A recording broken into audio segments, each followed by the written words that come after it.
All right, basketball. So we're gonna go through the list here. We'll talk about the staff kind of coming in, and then some roster moves. Everything from keeping current guys together, some transfer portal stuff, some recruiting that's still existing with the 24 class as well. Yeah. But it looks like Dusty May's staff is coming together, and I'll be honest, when he was first hired, there was a lot of talk of I don't know how I want to put this, but maybe some beeline guys being involved, whether that was Washington staying or we had heard about Haynes over at Marquette, whether he would be targeted or even an old Laval Jordan, something like that. And very much like the questions around Sharon Moore and how he builds his staff, we've seen Dusty May kind of swing for the fences here. The first one, what was Mike Boynton, the former Oklahoma State head coach, who is immediately, as soon as he was hired, people that know a lot more than me were like, okay, this is a huge hire. Obviously for us here in Michigan, we think of Cade Cunningham and his recruitment to Oklahoma State, but getting a guy head coach experience established like that, big hire. And then look, he's got his own connections with dudes that he's worked with coming up through Florida with Mike White, who's now at Georgia, and ding, ding, here you go, Planet's line, Akeem Miskadeen. Yep. Georgia assistant coach, really well thought of, up-and-coming young coach who was a big part of what was built at FAU, and we'll get to that in a moment. And then we'll talk about who that last possible hire that's really picked up some steam too. But those first two that we know, what were your thoughts? Because mine was kind of like, okay, dude's not messing around. Yeah. Well, yeah, I kind of had that feeling before all of this started happening, not because of the names, just because of what he was doing. May, I'm talking about Dusty May, just him, putting in the work of reaching out, to collectives, to big boosters and things like that for NIL purposes. So I kind of knew going into this thing that May was gonna not mess around with this thing, but yeah, I mean, targeting a guy like Mike Boynton, I mean, that's a big hire, a guy that's really well connected in the New York and New Jersey area. Obviously, none of these names are official yet, but I mean, it's certainly trending towards Boynton joining the staff as well as Akeem Miskadeen as well. But yeah, I mean, getting a guy, a former head coach with experience of being in the NCAA tournament, a guy that brought a number 1 overall draft pick in Cade Cunningham and a number of other talented players at Oklahoma State as well. It just didn't quite work out after 7 seasons. But yeah, I mean, getting a guy like that, a strong recruiter, a good coach and a good guy, getting him on your staff as kind of like your lead assistant with experience I think that's a really good 1-2 punch for Dusty May and Boynton together. I mean, obviously, I don't think it's going to be a long-term thing. I think Boynton will get a head coaching job again sooner rather than later. But yeah, I mean, you won't see me complain about any of these names. I mean, Boynton, I think, is a big, big splash. A really good job of recruiting and hiring him. And then, I just think it's going to be really a really strong recruiting staff in general. A lot of all 3 of those guys have recruiting chops. So, and I think that's going to be a big part of May's program. I mean, right now, he kind of has to prioritize the portal just because they don't have anyone. I mean, they don't have any bodies, so they got to have experience in there. But eventually, once things kind of level out a little bit, you kind of have to prioritize recruiting too. So I think this staff is definitely going to be a plus recruiting staff. But yeah, as far as Mike Boynton goes, I mean, that's a really good hire.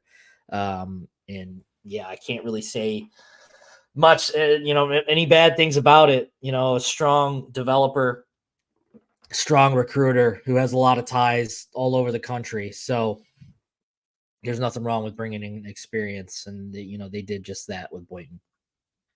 And a name that you posted about yesterday or 2 days ago, I don't remember, really starting to pick up a lot of steam. I don't want to put words in your mouth because I don't remember which words you used to describe his potential hire, but Rod Clark from Tennessee. You just talked about recruiting. This is a guy who came up through the AAU circles, the Nike EYBL tour. He specifically at Tennessee, I don't want to get this wrong. Here we go. Kenny Chandler was a guy that Michigan obviously recruited. Juwan had a really good relationship with. If you remember, after Michigan beat Tennessee in the tournament, he was seen hugging, consoling Chandler and Julian Phillips, two guys that Clark specifically recruited. Rick Barnes just like went out for this dude in 21 and did whatever he could to get him on staff. He's also known as a really, really good developer of talent, going back to the AAU and some of the high school stuff. This is a name I never would have even considered. Yep. Right. But he's kind of thought of as the recruiting guy at Tennessee, the closer, if you will. Like this is a big hire if they're able to close. If Dusty May is able to close the door on that. You posted some intel. Where are we sitting with this potential? Yeah. So courting, if you will. Yeah, Clark's name came up today, and I was told it's all but certain that he's headed to Michigan. So it's like, on the 5-yard line about to hit the end zone. I think, and also Akeem Miskadeen too, and I didn't talk about him, and I should talk about him here in a second. Miskadeen, I kind of used that segment all on Boynton, but Clark, yeah, you're a young, like very much similar, in a similar vein to Miskadeen as well. Was he 32? Yeah, he's early 30s. Miskadeen is right around that age too. A guy that's worked his way up. And I know Miskadeen was on a couple of like lists of 30 under 30 or whatever, those kind of lists. But yeah, another strong recruiter. Barnes likes him a lot, and yeah, it looks like, and May has been kind of going after him for a week to 10 days or so, has really been pushing hard for him. And I was told by someone in the Tennessee circles that it looks like it's going to get done. And again, it's not done, but it looks like it's heading in that direction. So they're kind of preparing for that departure. So yeah, Tennessee Rod Clark was responsible for bringing Dalton Knecht to Tennessee, and we all saw what Knecht did for the Volunteers this year. They were a tournament team that made a little bit of a run. So he can identify talent, he can recruit talent. So yeah, but I think, and I do want to give time to Miskadeen. Very close, a good relationship with Connie Ruths, which we'll talk about here in a second, which is important for Michigan. And obviously not the only reason why he was brought to Michigan was because of Ruths. That's obviously not it, but has recruiting chops. Another up-and-comer guy that is a talented, was a good player, is a good coach, and has worked his way up the ranks. And obviously May has familiarity with him as he was on his staff. So, that move just makes a ton of sense for so many reasons. But we'll talk about Connie Ruths here in a second. But yeah, three young guys. Boynton is still relatively young too. He's the older of the group, but he's still a young coach. 3 young guys that are energetic, that can go out and recruit. And I think that's something not to, crap on the old staff, but the energetic recruiting part is kind of important, and you kind of need that. And Sadi and those guys, they did their jobs, but Juwan was their recruiter. Right. Those guys grind. Those guys can grind, and Dusty's showing right now that he can bust his ass, and that's huge. He's really impressed me with what he's done so far. He just needs to get a couple of commits across the line here to open the floodgates, and I know we're going to talk about that here in a second. No, I'm really impressed. It makes me think of the change that happened with the football staff. Yeah, the young, energetic, and look, it's going to be different, right? Juwan needed somebody like Phil Martelli. Yep. As a first-time head coach, he needed somebody like that on the staff. Dusty's already said, look, I'm going to spend 30% of my time on NIL. Yeah. Like you said, we know he's been meeting with the collectives. We know he's been talking to some big boosters and things. And I think he's trying to be one focus lane as a head coach. And then he's gone out and got guys that are either head coach experience, head coach caliber, like are going to be the head coach of their role, and are just monster recruiters. And you can see the formula, and it's impressive. And yeah, like Steve said, going outside of his staff, Obviously, Miskadeen is somebody he worked with under Mike White, and then he was on his staff at FAU. But also cool too. Him and May and White are, I believe, they've said they're basically best friends, but they're very, very close. Mm-hmm. You know, and him being able to go take Miskadeen from his Georgia staff is, we'll see how close they still are. But I'm sure that was probably understood between both sides. But yeah, I mean, it's easy for a guy to lean back on what you know and take this. Everyone does that. And yeah, I mean, Harbaugh did it. I mean, but you can also say the same thing for Sharon on the football side too. It's like, I mean, yeah, his Rolodex isn't as large as Harbaugh's, but he did go outside of the traditional circle, so to speak. Mm-hmm. I mean, he did get some guys that he's familiar with at Louisville, but I wouldn't say that, he's just retreading guys by any means. I mean, all of his hires are quality hires, outside of the box hires, guys that we didn't really talk about. So, I mean, getting guys from successful programs, and Georgia's, they're kind of middling a little bit, but they have pieces. Getting talented guys from good teams, you can't poo-poo that idea. I mean, there's nothing wrong with doing that. I think it's really good, and not for him to not, to lean on past experiences a little bit. I mean, but Miskadeen has had some development beyond FAU too, so you can also consider that an outside of the box hire too. So yeah, I agree. I mean, I think it's good, and he's not messing around. He's going out and trying to get the best he thinks he can get, and by all accounts, I mean, he's doing pretty well with these 3 hires if they can get over the finish line, of course. And let's be honest, we all think very highly of the Michigan basketball program, okay? But where it is right now isn't the most attractive job, man, if we're just being honest, right? So to get these hires, I'm impressed. So, and then, Steve said getting a piece of that Tennessee defense would be nice too. Yeah, defense improving would be nice after last year. My God. All right, let's get into some roster stuff. So current roster ins and outs. Will Cheddar, using the great Ricky Bobby, did confirm he will be coming back. He didn't enter the transfer portal, but there was just some uncertainty about him coming back. So Cheddar is back.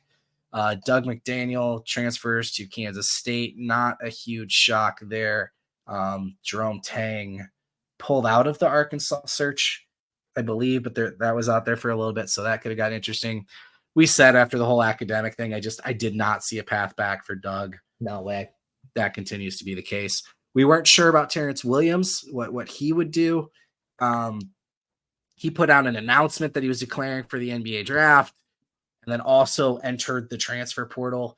The way the NBA works, that's not a bad move at all, because he can go through the process, maybe get the G League camp invite. That's really common.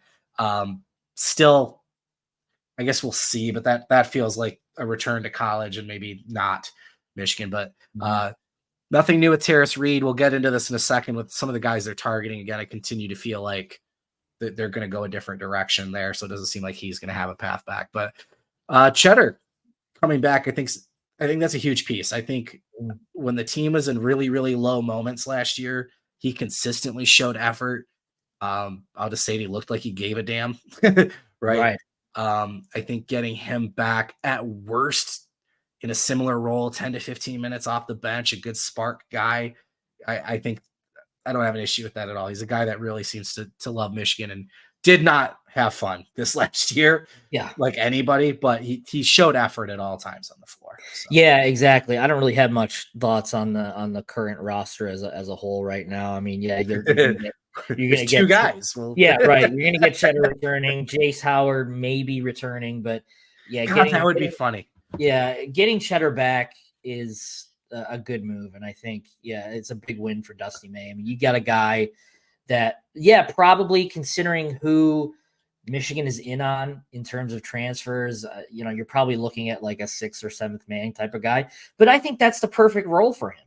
I mean, a guy that can give you energy off the bench, give you a spark off the bench, and a bench that's going to be much deeper than it was the last couple of years.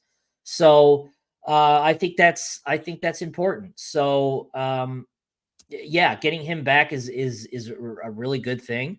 And if they can pair him with some guys on the team, you're looking like getting a much better Michigan program rather quickly. So We'll see how things go, and we'll talk about here in this next segment. But yeah, getting Cheddar back is a big win. And a hell of a slash line, man. 58% from the field, 52% from three. Made, there we go, 72% of his free throws. If I'm getting that off the bench, I'm okay with that. And again, I like the effort piece. So, all right. Especially considering Michigan got next to nothing from bench production last year. I mean, Well, they didn't even have much of a bench. There wasn't. Yeah, exactly. There wasn't enough players. Right. Anything is better than nothing. So one name that got mentioned, I would say immediately when Dusty May was hired, was Florida Atlantic's big man Vlad Golden. Yep. People calling him the Russian Edie, which is kind of funny to me. I mean, Edie's the player of the year, so maybe that's not a fair comparison. But look, 7-foot dude, scores 15 points a game, gets you 7 boards, shoots close to 70% from the field because he's by the rim. Right. Just a classic big man. Yeah. He's in the portal. A lot of smoke the last couple of days that feels like he's probably, for potentially, I don't know what word you want to use, but trending very heavily to following his coach, Dusty May, to Ann Arbor. Yeah, we'll kind of have to look into this a little more. I know there's probably going to be a visit in the mix here at some point rather soon, but I wouldn't be surprised if he does commit to Michigan, but still goes through that NBA process because I know he declared for the NBA too. Fair. So I think at least reserving a spot on a roster is probably smart. I don't think he's an NBA guy, and I don't think he's going to, go to the NBA. I think he's. I don't know what an NBA guy is when it comes to big men anymore. Yeah, so. It's hard. It's hard. Yeah, a guy like that who, I don't want to say not athletic because that's just a slight on these athletes, but there's a difference between a Donovan Clingan and a Vlad Golden. I mean, you can tell both good players, but one kind of transcends. You get into the position list stuff. Right. Yeah. And that's kind of when you get into the nitty gritty stuff. But I mean, I think Vlad Golden to Michigan is a pretty safe bet right now. I haven't really heard of too many other threats, and I think he's a great fit for the system, especially if you pair him with the next guy in Danny Wolf, yes, who is basically the polar opposite of Golden. And I was going to say, some people think that's an either or. It's not. I think they absolutely no. Want to pair I originally kind of hypothesized that it might be an either or situation, but since we know that Wolf is being recruited as a 4, you can absolutely play 2 7-footers on the floor at the same time. And wow, yes, what a foreign concept that is, playing 2 center or 2 7-footers at the same time. But yeah, when you compare Golden's game to Wolf, 2 vastly different players. As you said, a guy that likes to park it under the rim and that you can kind of facilitate to. And Wolf is very much a guy that you can stretch the floor with because he's about like a 35% 3-point shooter last year in his first year with Yale that had heavy minutes. So both guys that have potential to play 30 minutes too, which is really big. But I think right now the closest to probably I'd say to dropping to Michigan is probably Danny Wolf. I know Dusty May has had an in-home with Wolf. I do know that a visit is going to be planned here soon, and I think Michigan's going to push for him. But I think right now the favorite for Wolf and Golden is probably Michigan. I know Indiana is probably the next up for Wolf if it's not Michigan. I know they're pushing for him hard, but yeah, since we kind of know that both of those guys can play with one another at the same time, I think, yeah, I mean, I would say those are probably 2 pretty, and those are 2 additions.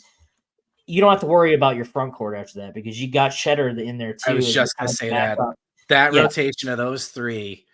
You don't have to worry about your front play court. Center. You can move them. Yeah, that's a solid. Now you just kind of have to worry about the back end, and a guy like Connie Ruths, who has been heavily rumored to come back to Michigan too, which we'll talk about here in a minute, can play your 3 or someone else that you grab. But yeah, your front court with a Golden and Wolf, that's a pretty good front court considering what the Big Ten is losing in terms of talent after this year. That's a good point. It's a good step forward to competing right away. I think that's two very good additions that are realistic for Michigan right now. I think things are trending in the right direction for that. Absolutely. Yeah, well, man, I don't want to compare it to Hunter because he's not, but like he's gonna take two or three 3-pointers a game, right? Yeah. He's got that stretch for potential. So yeah, the two of them together, intriguing is definitely the word. The other Florida Atlantic player that came up almost immediately when Dusty May was hired was John L. Davis, the guard.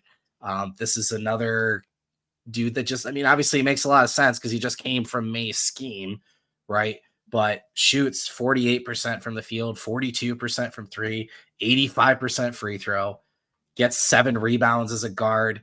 Not a big distributor per se. So, I mean, that's a little different than maybe what we're used to in recent years, that the point guard that's going to get you the 7 or 8 assists a game as a distributor. But I think that's just because we expect a lot of ball movement, a lot of guys at different times to be the one moving the ball around. But he's another potential, I don't want to say double-double guy, but he's a point scorer. He's a guy that can get rebounds and do that thing in the guard play. Where do you think things sit with him in Michigan as well? For John L. Davis, I think this one's kind of an interesting one. I do think Michigan is probably the one college team that to look out for here. I know a program like Louisville is pushing hard too. But I think if he's going the college route, it's going to be Michigan. I said on the boards earlier this week that I'm cautiously optimistic that Michigan's going to be the choice. But I heard as soon as today that the NBA could be a legitimate option if it's there. Which the big question we don't know right now is, does the NBA want him? That's two very different scenarios. I mean, he may want the NBA, but he may not be considered a high draft pick yet. So it kind of just depends on what he's looking for. But I think if he ends up going the college route, I do think it's going to end up being Michigan, which is a huge deal for Michigan. That's a really nice pickup. But I do think the NBA is going to be a factor. I don't know how much of a factor, but I think there is going to be some consideration there, whether he goes or decides to go to college for another year. But I think when you're talking commitment or transfer destinations, I think Michigan is at the top of that list right now. I think a lot of people feel good about where that stands, but Michigan's going to have their fair share of Davis is going to have their fair share of suitors when it comes to other programs pushing for him too. So I don't think that one is as close as maybe guys like Golden and Wolf are, but Michigan is definitely in the mix for Davis. Absolutely. And I still think they're probably right now the team to beat. But again, things change so much, especially when it comes to the transfer portal, that, this information could be stale in an hour, as we've shown multiple times last couple of weeks with these podcasts. So, go hit publish on the article as soon as we. Yeah, right. Exactly. So we'll see what happens. He's got the obvious connection to Dusty May, right. And then Hakeem Miskadeen was also a very valuable piece. That's a good point. Thank you for bringing that up. Well. Yes, so. He is. Miskadeen was directly responsible for bringing John L. Davis to FAU. So two very big pulls for him personally. So we'll ultimately see what it comes down to once he kind of gets his NBA stuff back. So we'll see what happens. I'm including him on the list, but we've talked about already that this is a time, no rush kind of situation with Connor Siege taking his time. But you just continue to hear him connected to Michigan, and then he's probably another Indiana threat as well, I would imagine. But. Yeah, I know he's planning a visit. I'll have more on him on the boards tomorrow. I can't really talk about much about him right now because I am sworn to secrecy. So I can't talk a whole lot about him right now. But I do know that he does not have an offer from May yet. I think, which is funny because I think May is doing a lot of the beeline type of things where he gets kids on campus and then offers.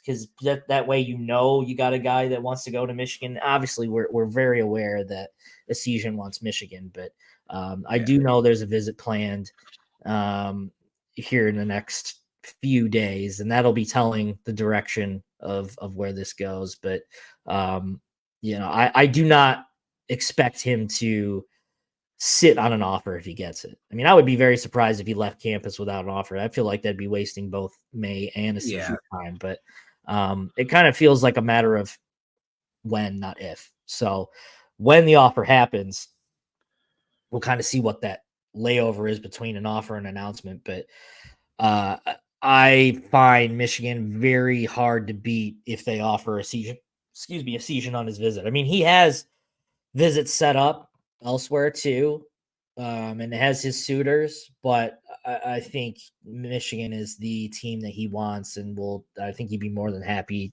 canceling his visits if he gets an offer. So that's another guy that cautiously optimistic with, and I think really at this point, I think it's safe to say the ball is in May's court, so to speak, with getting Esiason to Michigan. Oh, the pun is just too good. Yeah, unintended pun, but it's what it is right now. It's up to, I think it's truly up to May to decide what he wants to do with that scholarship. All right, I screwed up. You guys all know I absolutely butcher last names. It's even worse when it's one like this. I've got to think about the way my letters get mixed together. But anyway, I screwed up and I forgot to look up the pronunciation before we came on. But I wanted to include another Ivy League guy, point guard at Penn, Clark Slatchert. Yeah, that sounds good enough. Slatchert. I'm sure it's one of those situations where like something's silenced there and it's just like slurt or something. But anyway, I apologize. I should have looked it up. But this just comes back into the wide net. We keep hearing this term with Dusty May. He's done it with the coaching and with the transfer portal. Yes, he's going to try and take advantage of connections he has because duh. But he's also looking everywhere for guys that are going to fit.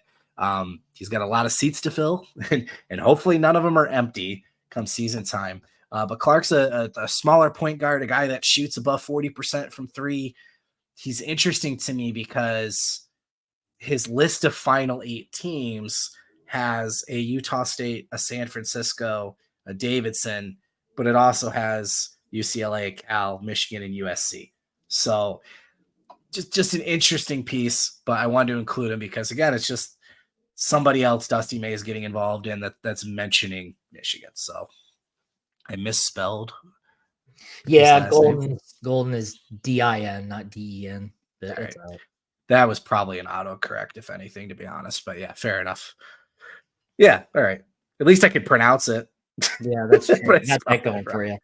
Yeah. Yeah. So we'll see. You're right. You're right. Start dropping, but it's just kind of it is. I mean, there's countless. We could have included a massive list of players that have been. Yeah, I didn't want to get. I added him because he recently put Michigan in the top 8, and yeah, just and I'll add another name into that list too. Kri Booth from Notre Dame. Know he.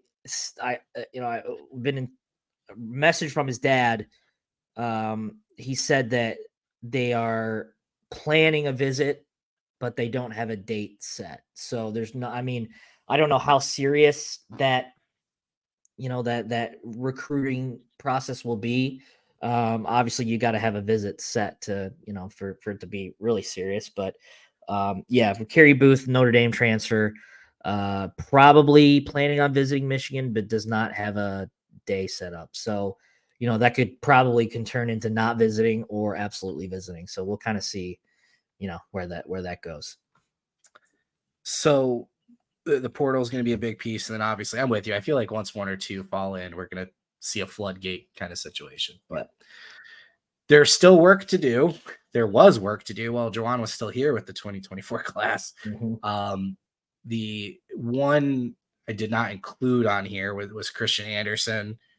That felt like kind of a mutual separate ways situation. So he decommitted. He's not going to be a part of the class. Fat Brooks recommitted. He will be a part of the class.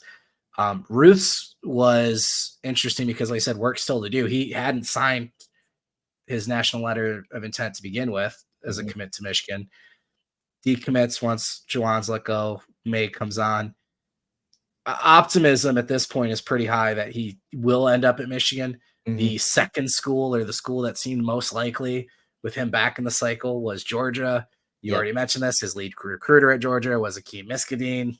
So not the only reason he was hired, but man, that sure helps. Yeah, no, it's not definitely not a bad thing. Bruce was a good get for Juwan, and he's a guy you'd like to keep.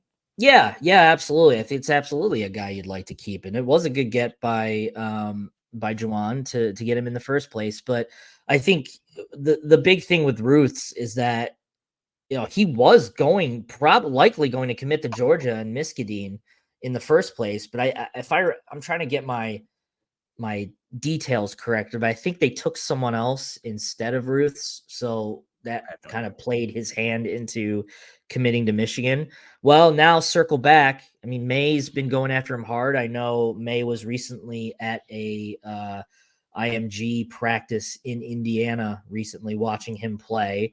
And I know there's interest in getting him back from May's perspective. And I know Ruth's is open to talking about Michigan too. So, and then the fact that you add a guy, an assistant coach that he probably had the best relationship with out of everyone outside of Juwan Howard, now at Michigan, I think that plays into Michigan's hands for Ruth's really well. I think right now I would say I think Michigan has the upper hand right now, and I'm not saying that with 100% certainty, but it certainly feels and looks that way right now. And again, I say right now because things change all the time in a second in this day and age. So again, this information could be stale tomorrow for all I know. But I think things are trending in the right direction with Connie Ruths. And I would not be surprised that you'll see Ruths back into the fold here sooner rather than later. So yeah, again, that's a really nice pickup, no matter how you spin it. Even if it was Juwan or Dusty May, I think it's a really nice pickup, and it's going to be a big addition. And you could realistically kind of see him as a day one starter if Michigan does not get the next guy we're about to talk about. Yeah, I was going to say, so back to the wide net, but also not that wide. This is a move. The more you look into it, makes a lot of sense. Okay. So Liam McNeely at this point is now the best available player still in the 2024 class. He decommitted from Indiana after they confirmed that Mike Woodson would be back. So that's kind of an interesting, take that however you want. But yeah, look, this is a top 15 player in the country. Kansas, Kentucky, Houston, all the big dogs are in on him. But McNeely was a guy that had Michigan in his top 6 or 8 in the summer, right? He, I'm trying to remember. Was it Caleb Houston went to Montverde? Same. Yep. Okay. Yep. But look, this is the wing you want, man. Yes. This is the guy that just fits the modern college basketball game. 5-star recruit. I mean, I don't know what else to say. You're going up against the big guys again. Kansas and Kentucky, Bama might be in there. Duke, you could probably list them all. But he knows Michigan already. He already was in that consideration. Obviously, if Michigan was playing like when Juwan first got here, maybe it gets a different consideration, right? So he already knows the Big Ten Conference. You've got the connection with him being down in Florida. I don't know. I don't want to put any numbers or weight on it, but this is just another one where it's like May's not messing around, man. He's taking the shot, and by accounts, again, for people that know better than me, it's not a shot in the dark. This isn't a, you don't make shots you don't take. There's people that think he could pull this off. Yeah, and I'm one of them for sure. I definitely think he can. I'm not going to say that he will. I think they have a great shot. I do think there is a legitimate shot. There was legitimate interest before, and I think there will be a legitimate interest moving forward. McNeely's going to have his choice of whatever program he wants to go to, but I definitely think Michigan is going to be in the mix here. I'm not by any means ready to make any proclamations that he will be a Wolverine, but May's going to go down swinging for sure. And McNeely has been very receptive to those advances by May. And I definitely think he's going to be in the mix. And if you can get Ruths and McNeely in the same class, that's huge. I mean, again, solves your wing problem. I mean, you could, it'll be tough to figure out who you'd rather start, Ruths or McNeely, because they're both extremely talented guys. I mean, probably McNeely is slightly more talented than Ruths, but still, I mean, that's a good problem to have. So, yeah, I would say, I feel very much like I do with John L. Davis, like cautious optimism. Like I'm optimistic that there is a path that can happen, but also realize that, anything can change in a heartbeat. And a guy like McNeely and also Davis, who will have his fair share of suitors, anything can happen at this point. But I do think there is legitimate interest. Yes. He's just, when you're looking to reboot your program, yeah, getting like a guy like him day one that just can shoot from the three, can drive the hoop, can catch the ball, can come off dribble, can play defense. Just, again, top 15, 5-star, getting a dude like him out the gate would be massive. But it also kind of feels like, if they don't, I mean, obviously bummer, right? But this isn't, from a trajectory standpoint, like, oh no, right? It's just something I wouldn't have expected as a realistic option. Again, you were talking about with Juwan and whether you give him another year, what does that look like? And it's, hey, what can you do to turn this roster over? Because what do the expectations need to be? What would Juwan have had to do this year for you to say, okay, we're good, we're going in the right direction? How much of a jump would you have to make? Yeah. Fair or not to him, like just from a perspective standpoint, right? New coaches are always going to have advantages because they're new. There's new, you're selling new, and there's a freshness to it, right? So keeping somebody like Cheddar, right? Getting a couple transfers, dudes that locking up guys like Brooks. Maybe you get Ruths in your 24 class. I've got listed on here. I don't know much about them. I'm not going to get into it unless you do, but a couple guys committed to Florida Atlantic right now, Elijah Elliott, Ty Robinson. I think one of them entered or decommitted, right? But we're not sure. I think both of them have entered or decommitted. I think I'm pretty sure both of them are decommitted. But again, there's eight or nine seats right now. Right. So, those are probably. Yeah, it's hard to say because I don't really know for sure, but those kind of seem like guys that you go back on, that you after you miss on some guys. So excuse me, got the hiccups all of a sudden. But to go off what you just said, I think if Dusty May lands about 75% of those names on that list, I think you're talking about a team that can compete for the Big Ten next year. I mean, you're going from an absolute bottom dweller team to competing really quick with some really talented guys. Golden, Wolf, and McNeely alone as your front court, your wing, that's okay. Yeah, exactly. It's game on at that point. What? It's game on at that point. Absolutely. I think, this is a really quick way to go from pretty bad to all right, pretty good in a couple of months. And obviously, you can't just live off the portal. You got to recruit too. But again, Ruths, McNeely, there's future there. I mean, they don't really seem like a 4-year guys by any means. They look like they could be legit NBA talents. But you get them in, a lot can happen at that point. Well, and again, I don't want to do that thing where we set this bar of like, hey, this is potential, and now anything less that, blah, right? But it feels like to me, I like, again, alone, just the confidence in it and being a factor, right? We talked about with Michigan football and Clinkscale specifically coming on to get into Ohio and start getting dudes that we didn't think we could get from Ohio, right? Yeah. And being a contender for Bryce West and Aaron Scott, to the point where it was like, look, you were a factor very late in this cycle, right? Yeah. Where, I mean, the past, those dudes wouldn't even come to Michigan because they would fear the repercussion they would get from even visiting. You know what I mean? Like you're taking dudes out of Cleveland. I can't think of the name of the school right now, but just anyway, my point is it felt like they might have taken that shot a year too early. Right?